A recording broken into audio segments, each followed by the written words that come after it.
Dear student, class 8th, chapter 2, subject science, microorganism, friend and foe. Friend and foe का meaning क्या होता है? Friend means friend, Mitra, and foe means शत्रु. Microorganism छोटे, बहुत इतने छोटे जो छोटे भी होते हैं और बड़े भी होते हैं, जो हमें नेक्ड आई से दिखाई नहीं देते. इनको देखने के लिए कभी कभी हमें मैग्नीफाइड ग्लास की जरूरत पड़ती है. सबसे पहले माइक्रो ऑर्गेनिज्म की रिसर्च ल्यूवेन हॉक ने की थी. इन्होंने पूरा एक वर्ल्ड कहा जा सकता है कि खोजा था किसका? माइक्रो ऑर्गेनिज्म का. इनके कितने टाइप्स होते हैं ये मैं आपको समझाती हूँ. Micro kinds of micro organism: bacteria, fungi, protozoa, algae, virus.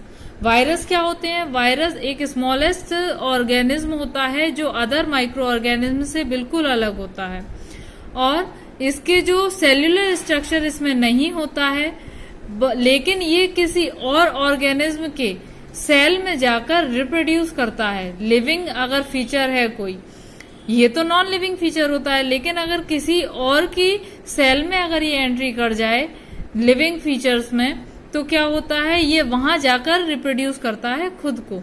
Unicellular micro organism. Unicellular कौन होते हैं? यूनिसेल्युलर यानी जिनकी सिर्फ एक सेल होती है. मल्टी सेल्युलर इनकी कई सारी सेल्स होती हैं. यूनिसेल्युलर में प्लांट्स, एल्गी में है chlamydomonas, chlorella, and fungi, yeast and bacteria. Animals, protozoa, amoeba, euglena, paramecium.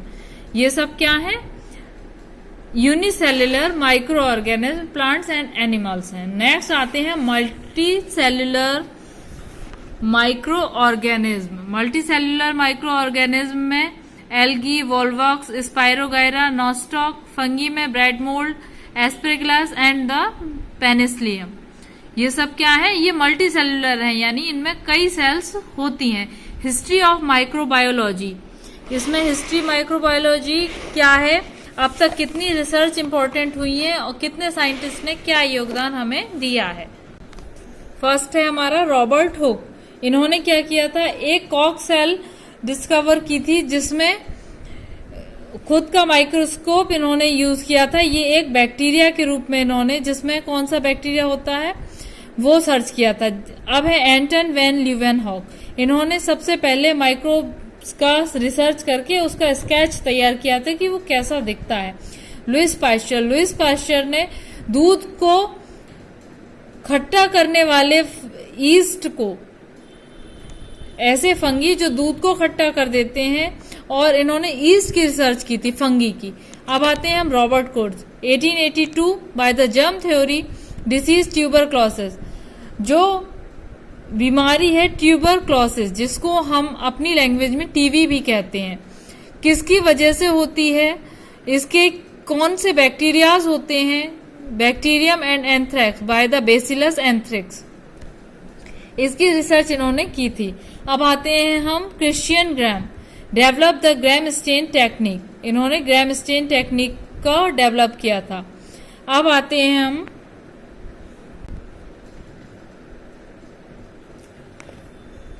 शिबेस्बोरो किटाटो.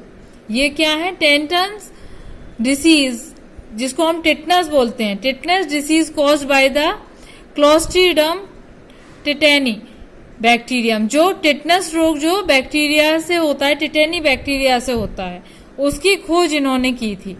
अब आते हैं अलेक्जेंडर फ्लेमिंग. अलेक्जेंडर फ्लेमिंग ने एंटीबायोटिक, एक पेनिसिलिन से ही एक एंटीबायोटिक डेवलप की थी जो एक फंगी है, पेनिसिलियम नोटेटम. उसी से एक दवा बनाई पेनिसिलिन. ये हमारे अलग अलग टाइप्स ऑफ बैक्टीरियाज, फंगी और प्रोटोजोआ हैं. इनको आप क्वेश्चन के अकॉर्डिंग अपने कॉपी में बनाएंगे. नेक्स्ट टॉपिक है हमारा यूजफुल माइक्रो ऑर्गेनिज्म. कुछ माइक्रो ऑर्गेनिज्म जैसा कि चैप्टर में दिया है फ्रेंड एंड फो, कुछ हमारे यूज के भी होते हैं, जैसे कि preparation of curd, bread, cake, idli, dosa, cheese. ये सब बनाने में माइक्रो ऑर्गेनिज्म की ही हेल्प ली जाती है. ब्रेड हुआ, केक हुआ, इडली हुई, डोसा हुआ, इनको फर्मेंट होने की जरूरत होती है, तभी ये प्रिपेयर होते हैं और ये फर्मेंट होते हैं बैक्टीरिया से. नेक्स्ट आते हैं इन मेडिसिन। मेडिसिन में भी क्या यूज होता है? To produce antibiotic and vaccine. इनका यूज एंटीबायोटिक और वैक्सीन बनाने में भी यूज होता है। खाने में भी इनका यूज होता है। क्लीनिंग एंड एनवायरमेंट, एनवायरमेंट को क्लीन करने में भी इनका सहयोग होता है। In industry to produce alcohol, wine and vinegar, acetic acid. इस तरह के केमिकल बनाने के लिए भी हमें किसकी जरूरत होती है? बैक्टीरियाज यानी micro organism. In agriculture, agriculture में टू इंक्रीज सॉइल फर्टिलिटी, छोटे छोटे माइक्रो ऑर्गेनिज्म जो मिट्टी में होते हैं वो क्या करते हैं? मिट्टी की फर्टिलिटी को बढ़ाते हैं। अब नेक्स्ट हम देखेंगे प्रोडक्शन ऑफ एंटीबायोटिक्स। एंटीबायोटिक्स का आर केमिकल्स दैट किल और stop growth of certain kinds of micro organism. Antibiotic क्या करती हैं? कुछ ऐसे काइंड्स ऑफ माइक्रो ऑर्गेनिज्म को या तो मारती हैं या उनकी ग्रोथ को स्टॉप कर देती हैं और जो हमारी डिसीजेस को बढ़ाते हैं उससे ये हेल्प करती है। The name of antibiotics come from two Greek words meaning against life. Antibiotic work against certain forms of life. Antibiotic किस पर वर्क करती हैं? कुछ ऐसी डिसीजेस जिनकी वो वैक्सीन उनके लिए डेवलप की गई है उसके according. In 1929, Alexander Fleming was working on a culture of disease-causing bacteria. Suddenly, he found spores of a little green mold in one of his culture plate. He observed that the presence of the mold prevented growth of the bacteria. In fact, it also killed many of these bacteria. From the mold, penicillin was prepared.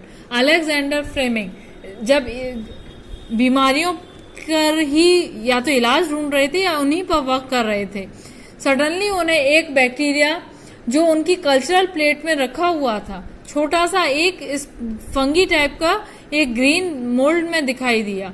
उन्होंने observe किया कि इसके रहने से और bacterias की growth रुक चुकी है, तो इसी से उन्होंने एक मेडिसिन तैयार की जिसको हम पेनिसिलिन कहते हैं।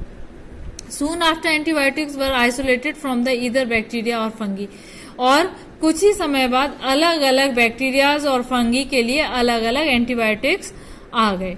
अब आते हैं precautions to be taken while using antibiotic. अगर आप एंटीबायोटिक यूज कर रहे हैं तो उसको यूज करने की क्या लिमिटेशंस हैं? Should be taken only advice of a qualified doctor. हमेशा एक क्वालिफाइड डॉक्टर की सलाह से ही दवा लेनी चाहिए। Most complete the entire course as the prescribed by the doctor. और जो डॉक्टर ने आपको प्रिस्क्राइब्ड किया है, जो बताया है, उस कोर्स को कंप्लीट करना चाहिए। Excess done must not be taken. और ज्यादा दवाई नहीं लेनी चाहिए। वैक्सीन्स, अब वैक्सीन क्या होती है?